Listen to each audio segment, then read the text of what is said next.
لعيبة الزمالك بدون مدير فني تفوز على طلائع الجيش 3-2، ومش هستغرب في يوم من الايام لو قريت عنوان في جريدة او موقع وفاة مشجع زملكاوي مخضوض، وهيبقى ذنبه في رقبة محمد حلمي اللي مش هيطول مع الزمالك، واعتبره ده وعد مني. محمد حلمي مستمر في قيادة الزمالك بس بفضل مهارة ايمن حفني. الزمالك بيبدأ بطريقة 4-4-2 بتشكيل لطيف على الورق. الشناوي في حراسة المرمى، قصاده اسلام جمال وعلي جبر، على يمينهم شوقي السعيد وعلى شمالهم الفراغ. 2 ديفندرات طارق حامد ودونجا، قصادهم مصطفى فتحي على اليمين، في القلب بشكل حر ايمن حفني، على الشمال وساعات راس حربة متطرف شمال ستانلي. تحت الحاضر الغائب من فترة طويلة باسم مرسي. شوط اول عنوانه ايمن حفني، بيبدأ بربع ساعة الزمالك مش موجود، توهان التوهان، ختموا بضربة جزاء هدية من المعروف يوسف. يعني يا كابتن حلمي مصر كلها شرحت مؤمن سليمان لما لعب معروف باك شمال في مباراة صن داونز هناك وعمل كوارث، وعاند مؤمن تاني ولعبه في مباراة العودة، تقوم تعملها تاني؟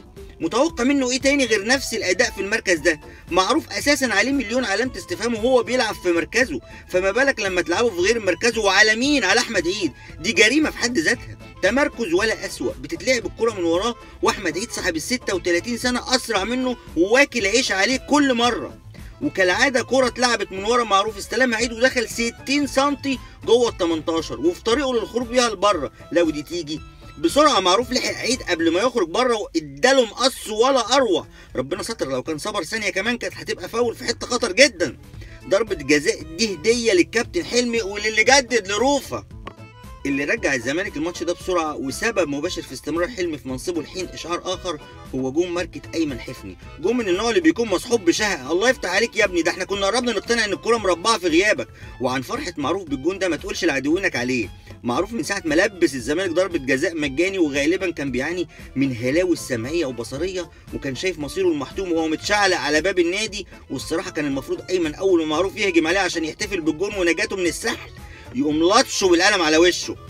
وتستمر غزالة حفني الرايقة وعملها تاني بجون تاني، اصطاد كرة راجع قصاد ال 18 وشهيص كل الزملكاوية. يا ريت حفني ما تبقاش تغيب كتير عشان بننسى لعب الكرة في غيابك.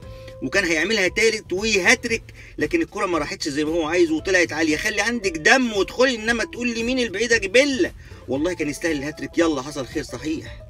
ومن اهم الدروس المستفاده في الشوط الاول كمان ان قانون كره القدم لازم يتعدل عشان يوضع حد للي بيعمله مصطفى فتحي ده، ويمنع تلبيس اي كوبري تاني غير بفاصل زمني طويل ومسافه لا تقل عن 100 متر، لان دي مش اصول، المفروض يسموه قانون عيب يا مصطفى.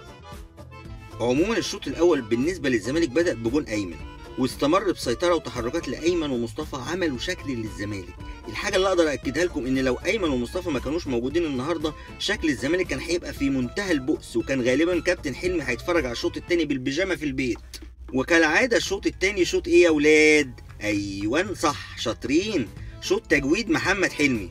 يبدا الشوط الثاني بتغيير اجباري بنزول احمد توفيق وخروج دونجا للاصابه. ماشي، دي عادي، وخصوصا ان توفيق في الشوط الثاني عمل اللي دونجا ما عملوش في الشوط الاول بالزياده والمسانده الهجوميه من ناحيه اليمين ومسانده شوقي دفاعيا، وسيطر الزمالك على مجريات الامور وتحركاته وبساطه ومنظر لطيف كنا قربنا ننساه برعايه مصطفى وايمن، خصوصا مع وجود مساحات في اطراف الملعب.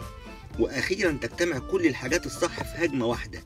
اختراق من اليمين ادي صح، بيرفعها شوقي السعيد وادي صح تاني، تفوت من باسم مستندي اللي ضامم لجوه وادي صح الصح، توصل لمعروف والغريبه انه واقف في المكان الصح، ومن مفارقات القدر انه بيرفعها صح لستاندي اللي لسه في المكان الصح عشان يركب الكره بدماغه ويحط جون ما فيهوش غلطه.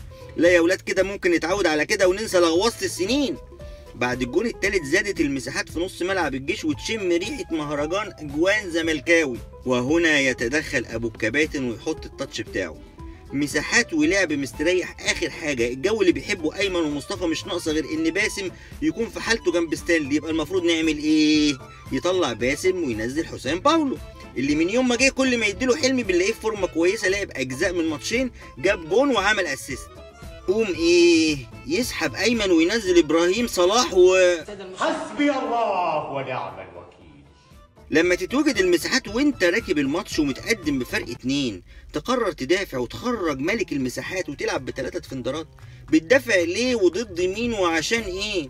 حفني بحالته دي لو مش مصاب ولا طلب التغيير وبتغيره دي جنايه ومصيبه سودة. عشان يكافئ ابراهيم مدربه بفاول تاني ملوش 30 لازمه قصاد ال 18 اخو الفاول الاولاني اللي عمله في ماتش الانتاج والاتنين بجوان والجونين مزيكا يا ولاد.